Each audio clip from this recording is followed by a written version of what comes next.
All right, so now that we've shown you the RV, let's get into a little bit of the numbers, why we chose to go with the RV over hotels, right? So we have a bunch of dogs, whole bobsled worth right now, not really, but we could compete in the Iditarod probably, but we'd be a few dogs short. So we have 4 dogs that we would be boarding when we travel. We have 1 that we bring with, but we have 4 that would be boarding. You know, and our boarding cost, the place we like, is $35 per dog per night. So that would put us, just for the dogs we boarded for one show. Right, so 3 nights is what we figure, 4 days. The dogs would cost $420. So that is a shitload of money just for your dogs to sleep somewhere while you're gone, right? So that's already strike one against the hotel, right? Because most hotels aren't going to be that dog friendly that they're like, hey, bring your whole Iditarod sled team here. Your Chihuahuas can bark all night. We're cool with it. No, even Hilton's not going to put up with that shit. So it doesn't matter, and they're really dog friendly, and we've stayed there, and they've always been really great. But, you know, all these numbers are based off of doing something further out of town. We didn't take into account fuel, where the RV is going to get like 8 miles to the gallon. Our Cadillac gets, I don't know. Like 18. Yeah, 18 or 20. So, you know, there is going to be some more fuel cost associated with the RV, more maintenance expenses there. But like, luckily we have diesel vehicles. I have heavy equipment. So that's all stuff that's within our wheelhouse of repairing our own stuff, doing our own maintenance, doing our own oil changes and stuff normal people wouldn't have the capabilities to do because they don't have skid loaders and forklifts and all these things. But as far as it goes, dogs will be $420 a night. Hotel, we figured at $120 a night for 2 rooms because we do have 2 kids too. And I'm not sleeping in the same room as the kids when we're traveling. You know, maybe we want to have a nice time. It doesn't matter. The kids aren't going to be in the same room. We need space, right? We've been riding a car all together, maybe down to Tennessee, Florida, wherever, 18 hours. I certainly don't want to come back to a hotel room and listen to kids whine about who's fighting over what's on TV or whatever they want to argue about. So hotels, we got it $720 for 3 nights. I would say that's pretty accurate. I used to travel for work, so I stayed in tons of hotels. I lived in them for a long time, you know, during the week. So that's a pretty good price, I would say. And then the biggie, food, right? So in order to obtain this type of mass and this physique, we don't go light on the food, right? I eat a lot.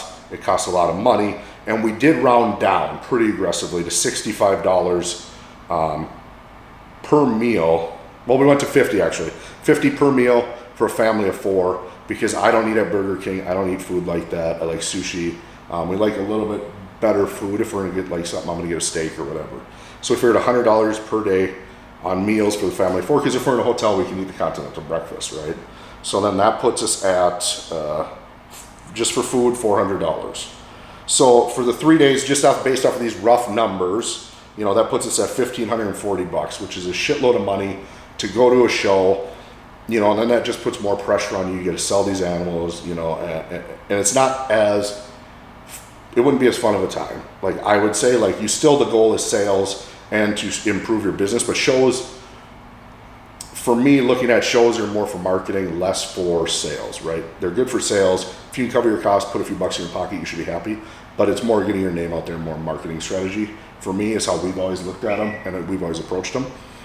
And so I think $1,540, you could do that, you know, with 1 snake, whatever. But at the same time, everyone wants to save money.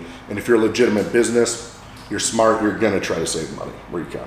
So in the RV, the dogs, because we still would board the 2 Chihuahuas because I'm just like Hilton. I don't want to listen to those suckers bark all day.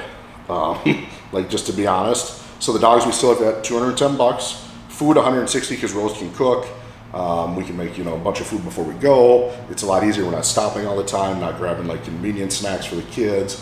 Because like if you have kids, you know, every time you stop, I need a water, I need this, I need that, and it's like they just like nickel and dime you at the gas station to death. And then the RV, I think campgrounds per night, we figured, you know, I don't know what I figured it at, but for the 4 nights, it'd be $120 is what we figured. And we actually have the first like year, we have like 250 nights free. And then after that, we can pay $100 a year and continue to have the 250 nights free all over the US. So it's actually a pretty solid deal because we already booked a Daytona trip that I don't know how many nights it is, but it's all free. So it's really great. But, you know, there's other reasons why we chose to do an RV versus hotels. And like, we're a legitimate business, so it's something smart to do. You know, and Rose knows more about the technical stuff than I do because I am terrible with money and she's the brains. So if you're like an actual business, and I'm not an accountant, not a No. lawyer, so like Talk to your accountant. as a business, like you should totally have like a CPA that you work with.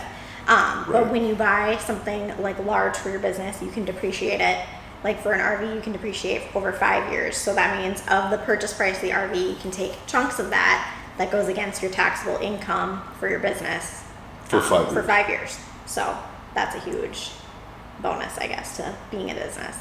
Right, and then you still, like you would, you'd still have all your expenses and everything would be the same as if you drove your own vehicle, Right. went to these shows. Where I never understood why these people are in it for a hobby and they're not, you know, I get it, they're not paying taxes, but they're also not legitimate, so I got beef with that because you don't have insurance, you don't have all these necessary things. So then what are you doing with your animals really? How ethical are you? If you're not ethical enough to even try to start a business. And trust me, I fucking hate taxes. I think taxes are stupid. If the IRS is listening though, I like paying them. Got no problem with that. But I still fucking don't agree with them. But for us, for our family, RV made the most sense. Maybe for years it doesn't. You know, we have a spot to park it. We have a big shop. Fits right in there. It just happens to work out. Other people may not, you know, or maybe they don't need something as big as ours. But with the dogs and everyone and traveling, it's like you don't want to get claustrophobic and have a bad experience. You'd rather have open space, comfortability, and enjoyability, you know, because you are going to be stopping, like us, we'll stop different places on the way down, you know, that in different states that the kids haven't been to, that maybe would be of interest to them. And just to show them a little bit more of the world, because I think a lot of the kids nowadays just see it through their phone and don't experience anything. But yeah, so basically that's just really rough why we chose to get an RV versus do the hotel thing. We did the hotel thing. Don't really like it. Like I said, I stayed in them for a long time. Don't care for it. So the RV makes more sense for our family and just our overall goals within the community. I think RV fits better, and I think more people should probably look into it because I know everyone stays in hotels, but it seems kind of silly when you think about it, and you're not gaining any type of ownership of anything. That money's just gone. So it's all up to you what you do. Talk to your accountant though, not to anyone else. Not to your friend down the road, and maybe he's like a tax evader. Don't talk to him. Figure it out, do it the right way. But yeah, that's all we got. So stay tuned. Maybe we'll be posting stuff I think of the RV while we're traveling. And if you guys get RVs and you need custom decals, Yeah. this one right here, she made them for your RV, so she made them for yours. There you go.